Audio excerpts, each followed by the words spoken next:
Welcome to this episode of Pen to Paper Press Podcast. I'm Cindy Kochis. I enjoy speaking with authors, writers, editors, publishers, and creative souls about the process of developing our stories to completing our works of art. Each episode is an opportunity for us to explore mindsets, pearls of wisdom, and the experiences that began our journey as an author from the moment we put pen to paper. Jennifer Rose Asher has joined me in the Pen to Paper Press podcast studio. Her book, Journey to My Daughter, is a memoir of her quest to become a mother. It details experience with miscarriage, as well as everything she and her husband went through to find Hilary through adoption. Welcome, Jennifer. It is good to spend time with you and discover more about your story and your writing process. Thanks so much for having me, Cindy. You are very, very welcome. Your story is powerful in many ways. And what was the one thing that really inspired you to write this book? Well, it's kind of two different things. What inspired me to write the book initially, when I originally wrote my very first manuscript in 2007, was that we had kind of a crazy story, and we wanted our daughter to know what we went through to find her, or at least I did. So I realized when she was about 5 years old that everything we had gone through was so crazy that I was likely to forget what had happened. So I wrote it all down. So that's what inspired me to originally write it. About a year after that, I worked with adoptive families. And the adoption process is really hard. And the hardest thing about it is that adoptive families, most adoptive families start out planning to have a biological child. And when you have a biological child, you kind of know what's going to happen. You get pregnant, and about 9 months later, you have a baby. And the adoption process isn't like that at all. There are certain hoops you have to jump through before you can adopt, but then there's no set time as to how long it will take after you've done all those things. So it could be a week after you complete all your paperwork, or it can be a year, or it might be never. And that waiting game is so hard. So frequently I had adoptive family clients who were at that point in their adoption process where just nothing was happening and they had no idea what was going to happen next. And they would be so frustrated and ready to throw in the towel. And I would frequently tell them my story of how kind of everything went wrong, but that was what needed to happen to stall us to wait for my daughter to be born, because she was clearly, there were so many indications that this was just the perfect child for our family and we were the perfect match for her. And my families would always tell me, when I would tell them this story in different versions and lengths, how inspiring it was for them and how it really gave them the faith to move forward. So they encouraged me to write the story. And I said, well, I've already written it down. And when I went to try and edit it at that time in about 2008, it was too emotional for me. I cried. I read the first chapter. I cried. And I said, nope, not going to do it. And last year with 2020, I really just wanted to make a difference. I wanted to help families. And it was a hard year for everyone, but particularly for families who wanted to adopt. There were simply no children being placed for adoption, because if you think about COVID and quarantine, there wasn't much opportunity for unwanted pregnancies. So this was a way that I said, you know what, maybe it's time to pull that story off the computer and share it with the world. You bring up a really interesting point, because memoir writing is very emotionally, I don't want to say challenging, because it's not that it's a challenge to the emotions, but what it does is it brings up those emotions and we relive those moments. And depending on where we're at with that whole process of healing and grieving and whatever it is that we have to go through, if we're still at a too tender of a spot, it can really just break us down, even back to when whatever the event was that happened. So you brought up a really interesting point in regard to you allowed yourself to wait. And, you know, that takes courage in many ways. You know, I didn't see it as courageous at the time. I don't know that courage is the right word. It takes a lot of courage to put a memoir out there. Yes. You know, my book has not yet been published. It's getting published in December, but the handful of beta readers that I've had, it's been remarkable because this book is it's so powerful, and it's so much from my own voice and so much about me that those handful of beta readers, I feel like, know me and know more about me than my closest friends and family do. Okay. And it's an interesting thing that I've been, you know, kind of grappling with of, you know, this story is going to be out there in the world, and there's going to be random strangers who know so much about me. But it's something I'm willing to do because I really, that was a tough time in my life, you know, when we were trying to adopt my daughter, and we went through a lot, and it was not easy. And if there's anything I can do just by sharing my own experience to help families during that time, I want to do that. Yes. And there are so many people who are going to be grateful to pick up your book, read it, recognize elements, and be able to say, oh, so I too should keep the faith that this will work out. Okay, she did, I will too. So you help to instill that, because obviously with the duration of time between starting the process and then finding Hilary, that you had to have a strong faith in knowing that it's going to work out. And, you know, I don't know that I saw it that way at the time. I was more project driven. I was like, this is what I'm going to do. This is Project Baby. We are going to find, my husband and I joked for a while, we called her Imaginary Baby. We are going to find Imaginary Baby. And that is our job right now. So yeah, it's a tough time.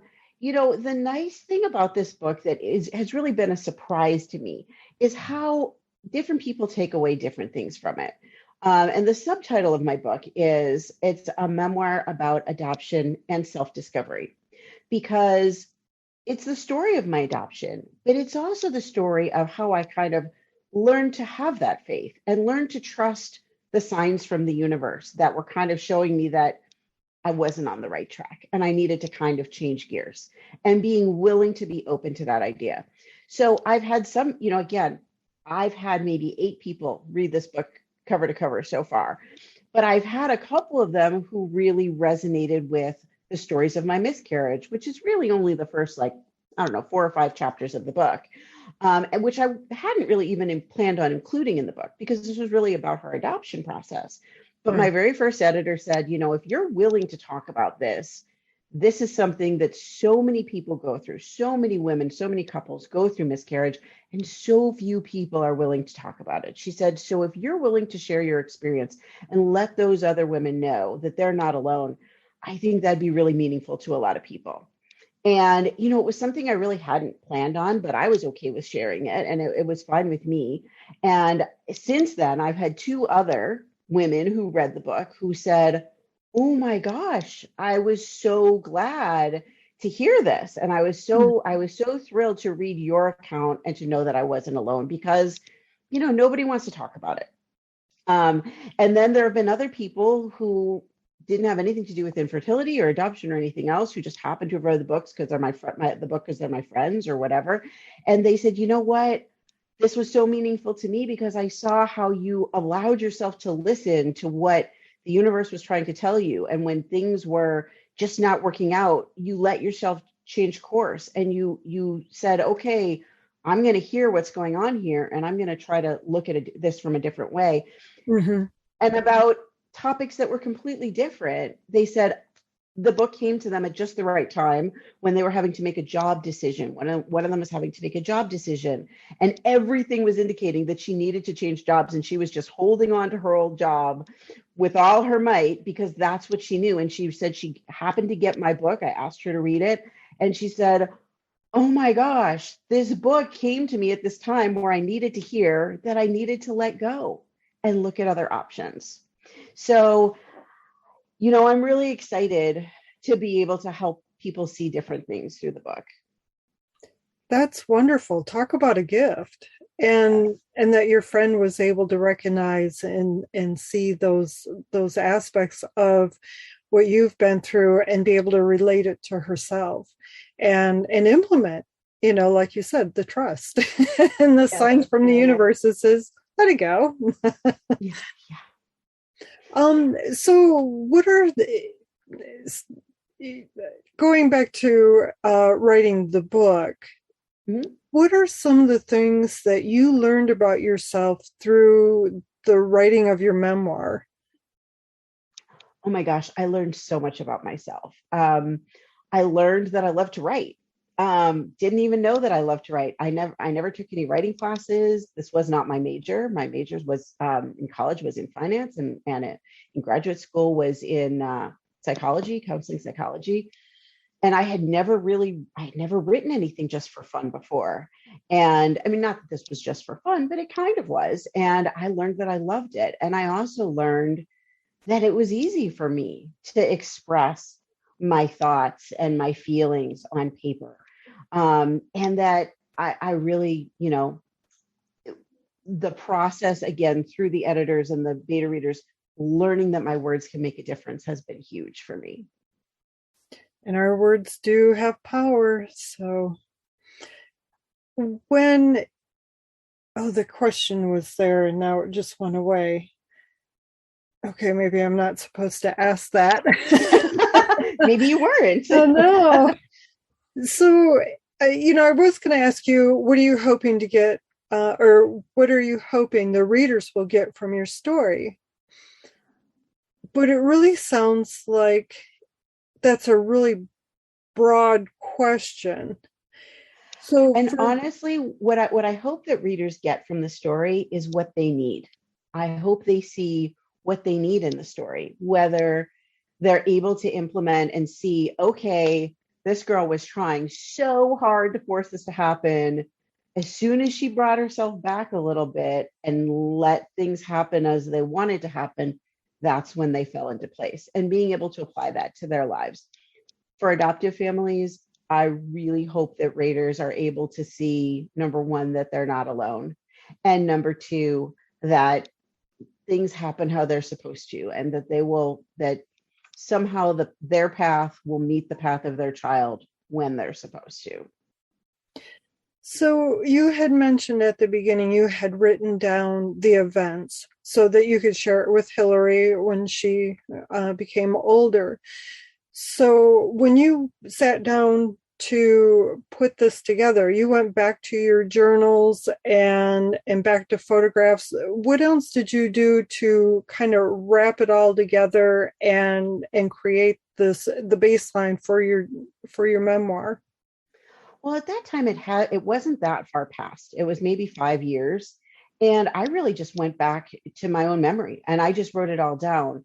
It was one of those things that I don't know exactly what occurred to me that I might forget this, but at the time, again, it was such an emotional roller coaster and such an eventful time that at that time I remembered all the details. I remembered everything that happened. I could picture the hotel room in my mind. I could, smell the smells on the streets of Hanoi at night.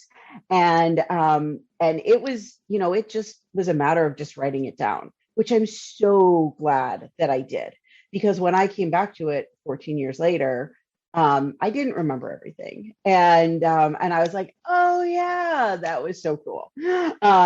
So I'm really glad that I wrote it down at that time. But and again, every time I talk about this, there's something else that comes to me that it's like, the universe told me that that's what I had to do at that time. And I don't even remember what the conversation was or what happened that made me realize I'm going to forget this at some point. But something happened because I remember being on an absolute mission that I had to get this all down on paper. And I don't remember exactly why. I just know that I realized I was going to want her to be able to know everything that happened. And understandable, because from the little bit you and I have talked, it was quite the journey that you and your husband went through. It definitely was. So, and when it came to editing your book, did you find it hard to let go of some of the elements of the book so that it moved smoother, or did you just have already, when you wrote, your drafts of the book, was it, tight enough that you didn't really have to do a whole lot of editing? I had to do a lot of editing in terms of like voice. I didn't have a lot of dialogue initially. I wrote it more from an outside perspective of just from me, and this is what happened. So I would report what happened in a conversation rather than listing the dialogue. That was one of the very first things that one of my editors told me. You need to add dialogue. I needed to focus more on building the character of my husband and of my best friend. So it wasn't really, nothing really changed that took away anything from the story. It was just refining my technique as a writer. I wasn't willing to give up any part of the story. The only thing that my editor and I kind of clashed heads on, and this is kind of funny, again, one of the kind of broad spectrum instructions that I got was that I didn't have a lot of scene building. I didn't describe things very well because, again, that wasn't the priority when I wrote this down. So she said, we want to be able to see what your hotel room looked like. We want to be able to hear the sounds on the street of Vietnam. So I went back and I created scenes. And at one point, there was this breakfast and this was a big joke with me and my editor. There was this breakfast in Vietnam. And I spent, I guess, almost 2 pages describing the breakfast. And she said, Jennifer, you don't describe anything in the entire book, and we have every detail of breakfast listed. And she said, I think you need to trim it down a little bit. And I said, really, Jessica, this was the most incredible breakfast I ever saw. She said, obviously, it made a very big impact on you. So I did pare it down, but I kept all the important things. Yes. And I'm sure by having that experience and seeing, oh, this is what she was saying, that you were able to go back and fill in the description of what it was like to walk, or what it smelled like when you were, in the airport, or what it felt like to be standing in front of whomever that you were in communication with. Because the 5 senses, when we're writing, a lot of times we forget that we need to add those elements, because we're, when we're writing it, we're mentally there, our mind, body, right, spirit. When we're writing, we're there, we see it, and we forget to include those details so that when the reader goes to read it, they don't have the clue. Right. Well, and again, part of this is kind of where I wrote my first draft from. I wasn't writing it for an audience. I was writing it for an audience of one. Right. And my plan was that I would be able to basically read her this story. So that wasn't important, because I knew I would remember the feelings once I remembered the activities and things as they happened. So, again, and it was during a very short period of time. I believe I started working with my first editor in March, and I submitted my second draft, essentially, although it had gone through many iterations at that point, in May 1st. And that was really my book as it is today. There were minor tweaks and changes and a word here and there and a sentence switched here and there. But for the most part, that May 1st draft, and I just took the bull by the horns. I worked pretty much nonstop for those 2 months of just rewriting and rewriting and rewriting. I would get a directive like add scenes, and I went through the entire book and added scenes everywhere I needed to and add dialogue. And I would go through the entire book and I added dialogue.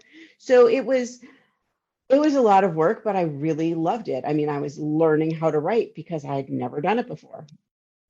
And when you haven't written before, and creative writing is much different than technical writing, and creative writing is even different than writing a memoir, because with memoir, it's more emotional. So you're having to bring up that vulnerability and bring out that emotion because you want the reader there with you and to feel what you feel and to see what you see. So it's even more descriptive than, say, writing like a novel.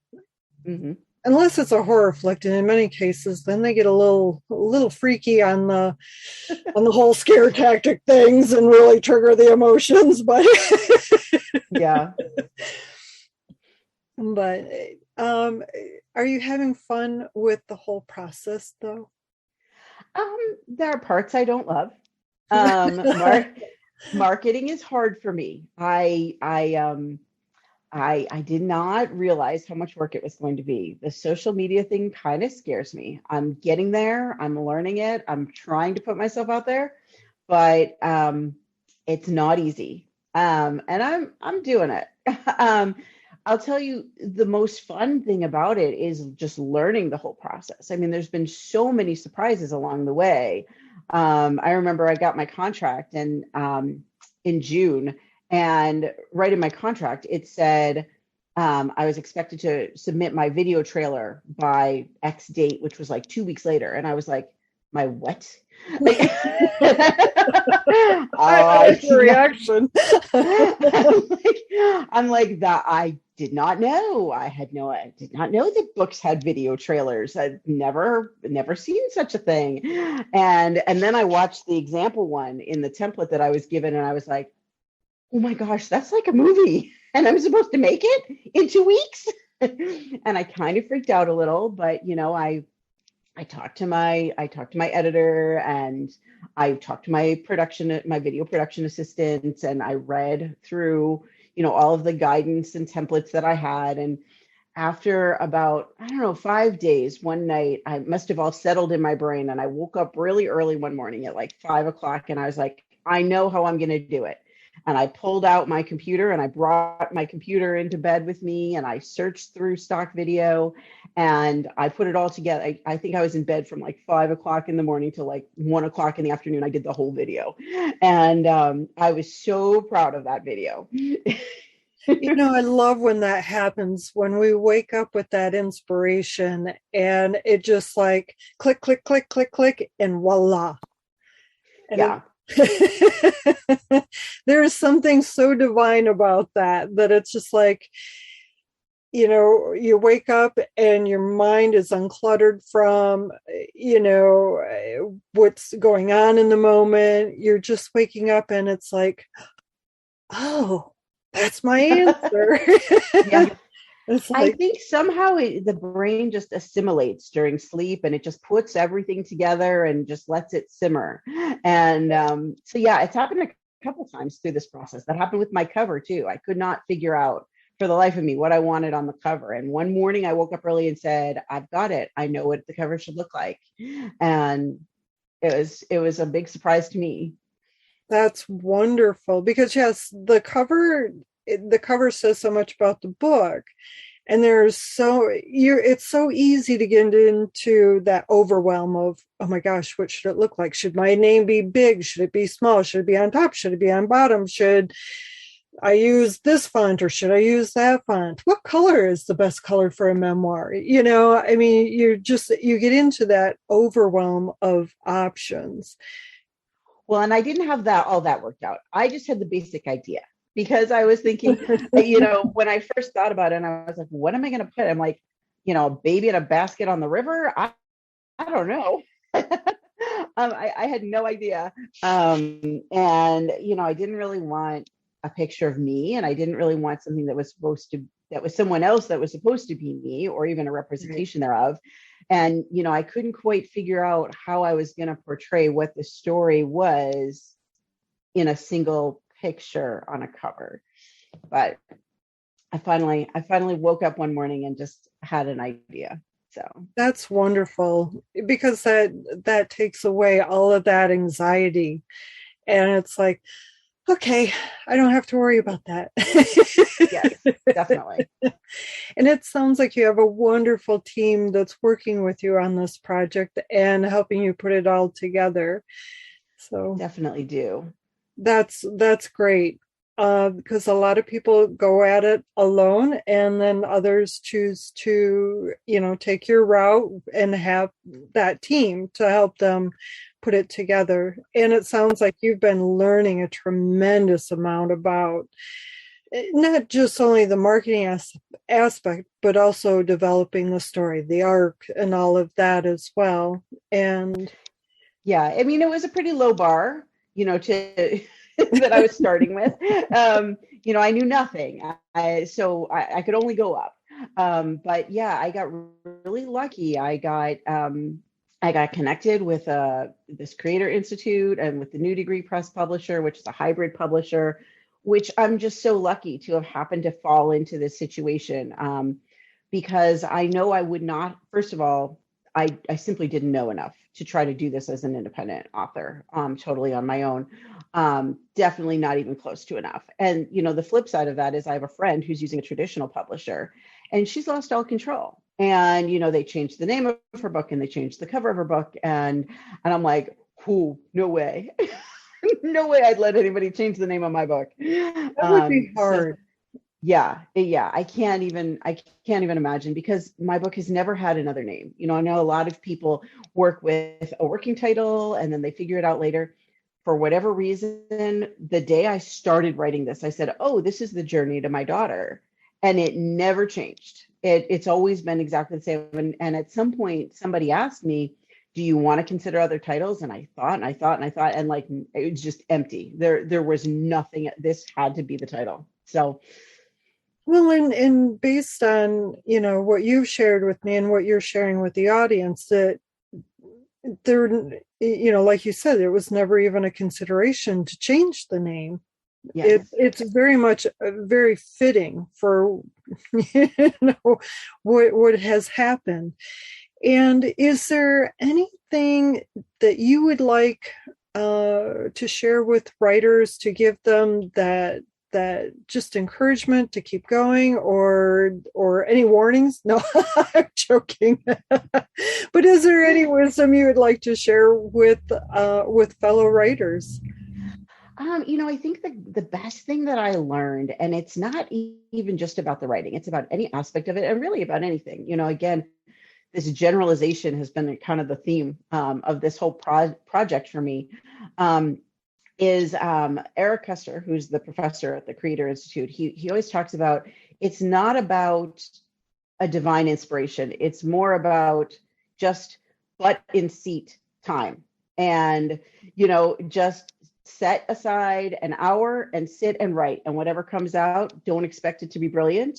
Don't expect it to be finished or polished or anything else. Just commit yourself to, I'm going to sit down at 10 o'clock tomorrow morning and I'm going to write for at least an hour.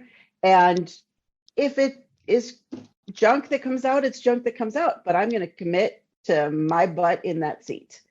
And that has been, again, not just for the writing, but for even the marketing aspects of it and the video and the cover design and everything. There's a lot of it. And, I've been procrastinating about, I haven't given an update to my author community in a while. And I know I just need to put it on my calendar. Okay. Tomorrow at 11 o'clock, I'm going to sit my butt at this desk and I'm going to write an update. And once I do that, I know I'll do it. And I think that's been the greatest thing that I've learned, because every time, at least for me, every time I make that commitment and I just say, I'm going to sit down and do it, it all comes together.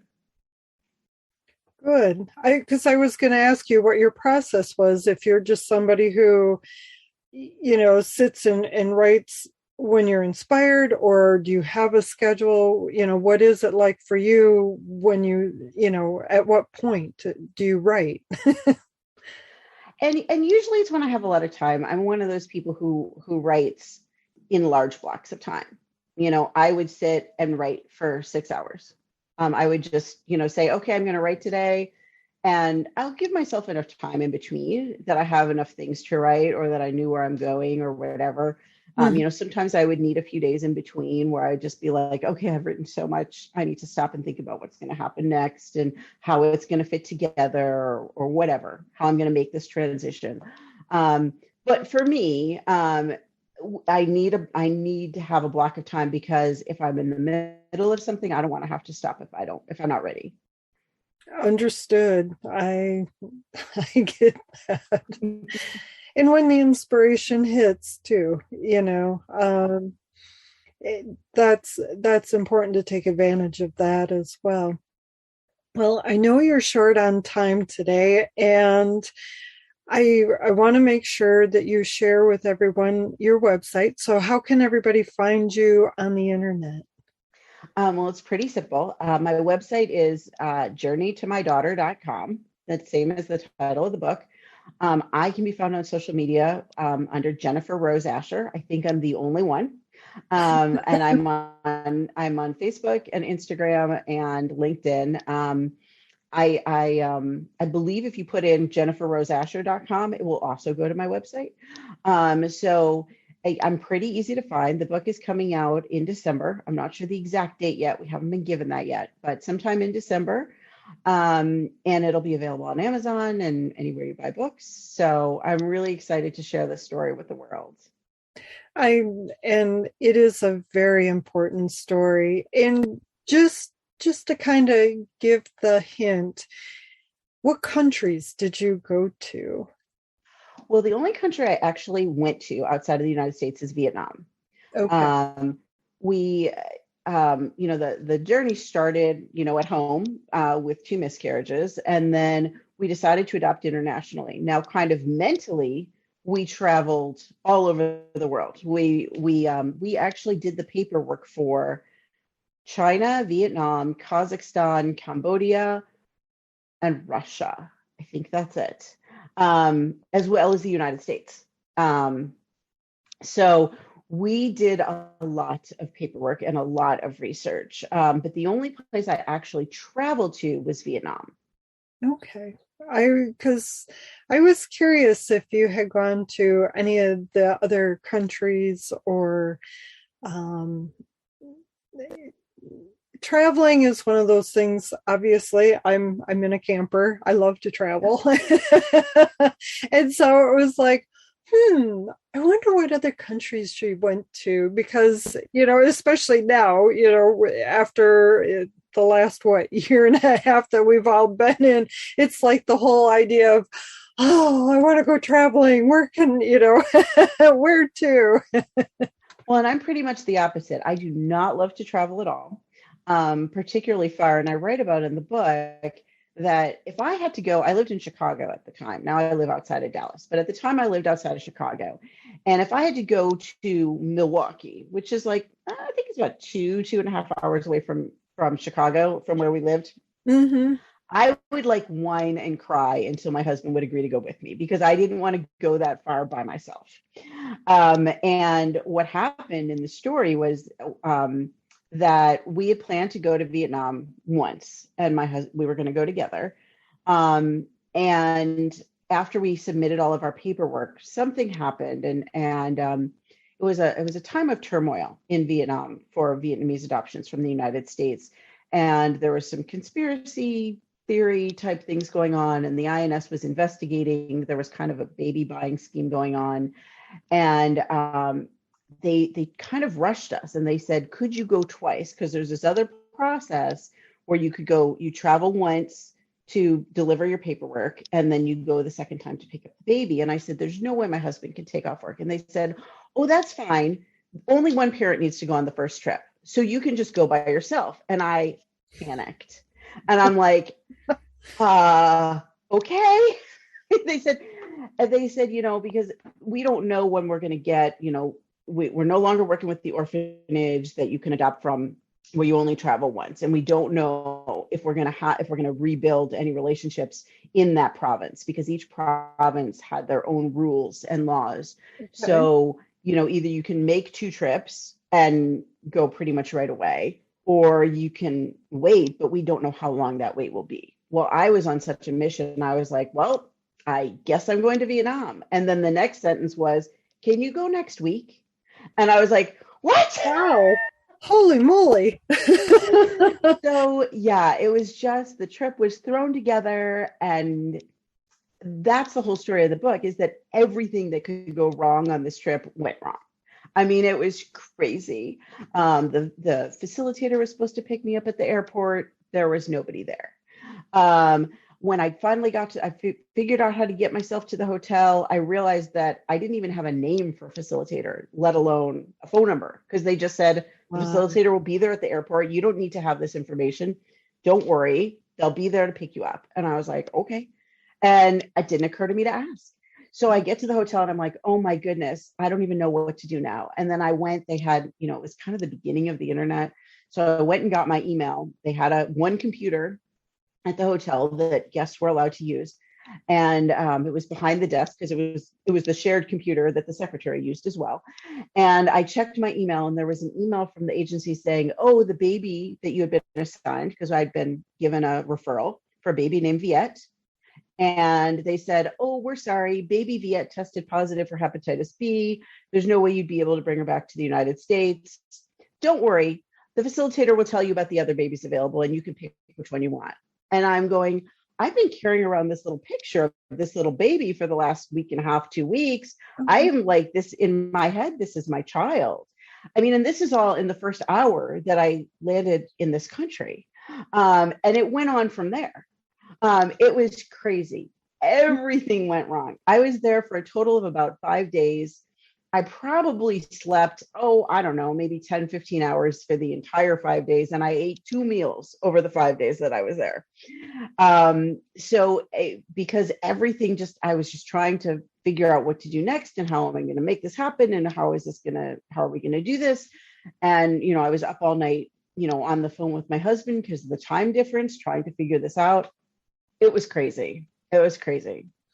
So, and again, that's what made the book interesting to write. And that's what made it a story worth telling. Yes. And and the startling thing is you have said that this is familiar to other people who have adopted. I can't imagine.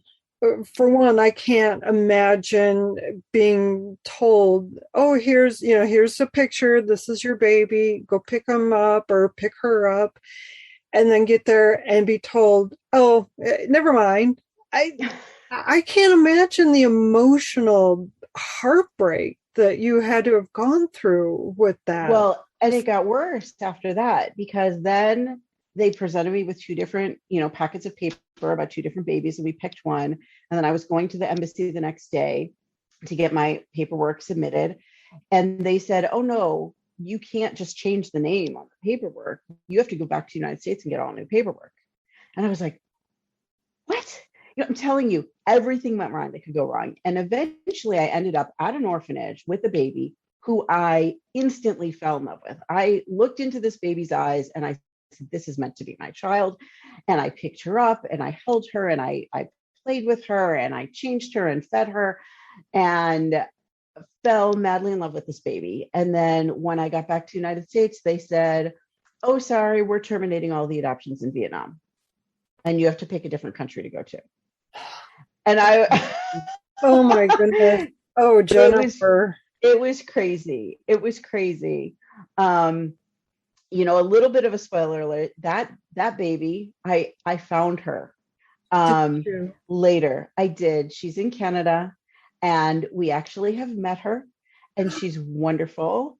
And she's about 5 months older than Hilary, and they consider each other sisters. And it was a crazy chance meeting. It was one of those weird things. At the time, again, it was kind of the infancy of the internet as we know it today, but I was in a group called Families with Children from Vietnam. And somehow I got to talking with this woman who went to the same orphanage we did. and we compared pictures and we're like, it's the same place. And I said, did you see this baby? And she said, oh my gosh, yes. One of the families we were with on the trip when we picked up our baby adopted that baby. And she was able to put me in touch with them, with the family. Now, they were a little intimidated by me at the beginning, because they were like, wait, you tried to adopt our child. Yes. Okay. But we exchanged addresses. They were pretty far away. They were up in Canada somewhere. And we sent Christmas cards for years. That was our only contact, was we sent Christmas cards, and I was able to watch her grow up once a year through Christmas cards. And when Hilary, I believe Hilary was 14 or 15. She might have been 14, and she was 14. Hilary's a figure skater, and we happened to be up in Canada for a tryout. She does pairs, and she was trying out with a boy. And I said, I only know of one person in the entire country of Canada, and they live in this town. And the woman who I was with, who was the boy's mom, said, oh, that's only like 20 minutes away. I said, you're kidding. Really? No. And I didn't even know how to reach them. But I was Facebook friends with her. By that point, I was Facebook friends with her. So I went on Facebook and I sent her a message and I said, you're not going to believe this, but I think we're really close to you. Can you meet for dinner? And she was like, absolutely, we'll make it happen. And we went, and all four of us cried, on and off the whole night, because it was just so emotional to be reunited. And when you're adopting internationally, you don't really know much about the baby that you're getting. A lot of times the baby's dropped off at an orphanage. You don't know anything about the birth mother or what happened before you get there. Right. So, her mom saw it as, she said, you're almost like her birth mom. You're the only one that I've met who knew my baby in any capacity before I did. And so it was very emotional, and it was very emotional for the girls, and they've stayed in touch. They talk and send each other little memes on Instagram and whatever kids do now. But it was really cool. It was really cool that I got to see that baby. But the whole thing was emotional. The whole thing was very emotional and very upsetting. And while no two adoption stories are the same, I do think everyone kind of has their own hill to climb, and everyone has some kind of crazy story when it comes to adoption. I was speaking with someone else about the book earlier this week, and he asked me about the trauma of adoption. And I said, the thing is, there's no happy story, no matter how hard you try. There's no way to come up with a happy story that leads to a woman placing her child for adoption. And I've tried. You can come up with the greatest thing ever, that it's a princess and she just had to do her princessly duties and therefore couldn't care for the child, and it's still heartbreaking.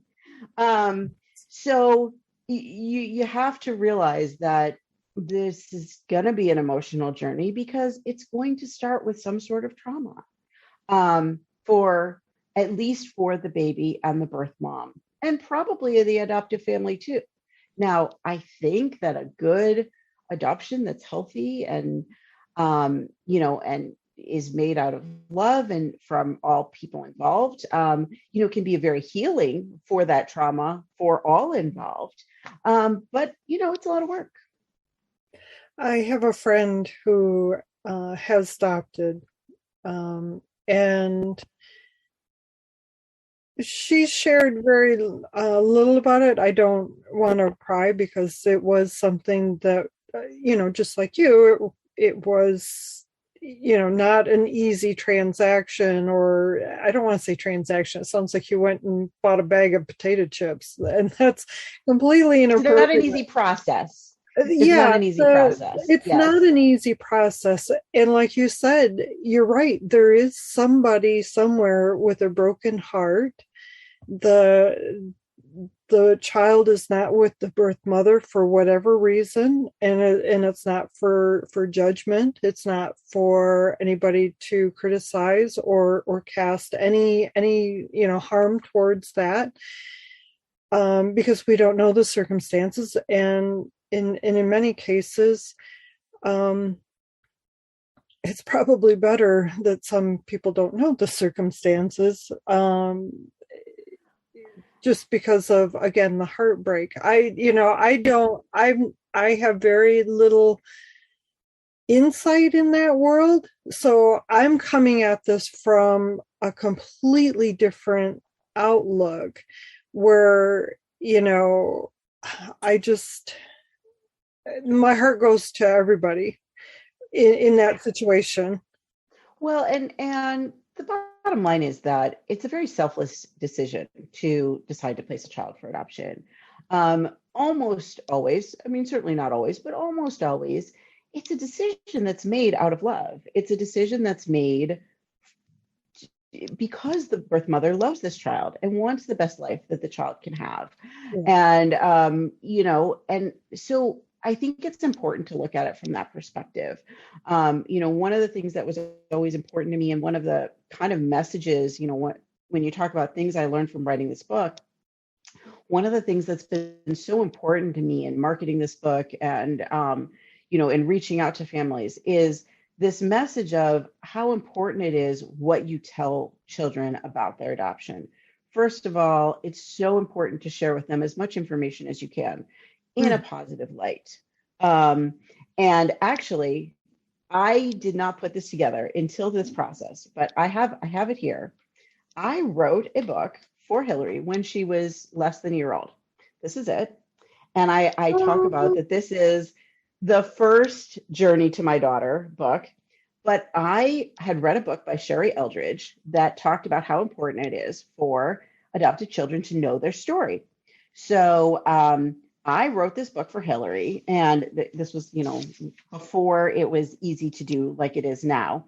And it's just the story of her adoption in very simple terms that I used to read to her every night when she was a year old, through her toddlerhood. And she had this concrete story she could always go back to. And what I said was, mommy and daddy decided they wanted a baby and they didn't know where the baby would be. And they looked in mommy's tummy, but the baby wasn't there. And they searched all over the world. And then I said, and at the same time, Hilary's birth moms found a baby in her tummy. And she loved this baby, but she knew that she wasn't able to take care of this baby. So when the baby was born, she didn't know what to do. And she made a phone call to this woman named Virginia, who was at the adoption agency. And Virginia said, don't worry, I know right where your baby's mommy and daddy are. And I'm going to call them and they will take wonderful care of the baby. And everyone was so relieved. And so that's how I presented it in very age appropriate terminology. And she could always go back if she ever wondered, was she cared for? Did we want her? Did her birth mother want her? She had this story, when she was older and could read, obviously, that she could go back to and say, oh, look, it's here in writing. She loved me. She wanted me to have a better life. So I think that's so important for children who join a family through any kind of alternative method. Right now in the world today, there's all kinds of crazy ways that families are made. And whatever it is, I think it's really great, particularly if it's not just a traditional mom and dad had a baby, right. To have a nice concrete story that, particularly with young children, they can go back to and always know. Because if you don't tell them a story, they're going to make up their own story. Yes, and they will. Yes. So this has been, again, I don't always think of it that way. I told you, every time I have one of these discussions about this book, something else is brought to my attention of the universe meant this to happen. And this is what I had to learn from this. And this is what I had to bring to the world. And this was just another thing that is a message that, and if you go on my Facebook page, if you go back or look on the videos, I think I did a Facebook Live or a video, a link to a YouTube video or something where I read this book aloud and talked about how important it is to share the story of a child with them. So what a gift. That in itself, it just inspires other parents that are, 2 steps behind you in their process and like, oh yeah, I should do that as well. That's a great idea. This helps. And I mean, we're always learning from each other. Yeah. And I love that you continue to share that your mom wanted you to have a better life. Yes. That And is beautiful. we have a pretty open adoption. I mean, we don't talk to her or see her very often. Hilary has met her birth mom when she was little, but we're Facebook friends now. So, anytime she's curious, she can look and see what her birth mom is doing, what her biological siblings are doing. Same thing, my son is also adopted, and we have the same thing. I'm Facebook friends with his birth mom and his birth grandma, and so we have that contact. It's always been very important to me for them to be able to know where they came from and, have that not be a big mystery. So. Well, thank you for sharing your story, for inspiring others to, one, when it feels like nothing is working out, that, what is going on? Why is this not, going easy? That to just trust in the process, that it will work out. For most people, it does work out. Of course, there's a few that it doesn't for whatever reason. Well, and even for them, it does work out. It's what's meant for them. Yes, exactly. And it's just a beautiful story that you're sharing. And thank you. Thank you for sharing your story. Well, thank you. And thank you for sharing my story with your audience. And, I hope people read the book. They will. Because you have important messages to share, and people will find it. And, you've already had great response with the beta readers. So, yeah. Beautiful. And thank you. All right. Well, thank you so much. You are very welcome. Take care of yourself, Jennifer. You too. All right. Thanks. Thank you. You're welcome. Before we end our time together, I'd like to say thank you for listening to my conversation with Jennifer Rose Asher. To access her website and purchase the book she has written, visit pentopaperpress.com/podcast and select the show notes page for this episode. To receive future episodes in your inbox, subscribe to the newsletter, and of course, follow the podcast on your favorite application. You are invited to share your favorite episodes with the individuals you feel will resonate with the content. All right, take care, and until next time, keep your pen to paper and write. Your words have power. Your story matters. Bye for now.